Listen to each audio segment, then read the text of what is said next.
Anong basa mo dito? Paisik. Physics, 63. Trigonometry, 58. Filipino, 73. English, 71. History, 72. Yahoo! May panalo din ako! Oy, oy, oy, Ano to, mas bingo? panalo pa ako ng 5 sa pustahan. Hindi kayo galit? Wala na naman akong naipasa. Huwag mong sisihin ang sarili mo ng ganyan, anak. Ang taas nga ng mark mo sa kad ngayon, hindi tulad ng dati. Correct, anak.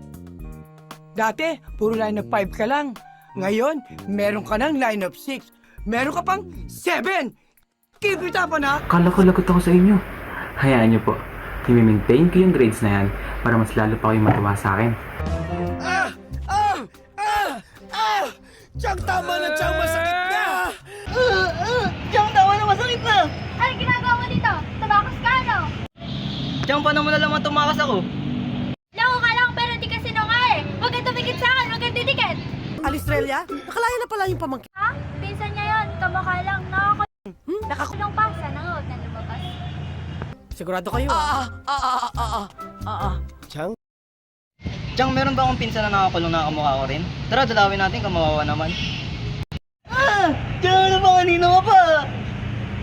Ano ba? Kanina ka pa! Umalis ka dito!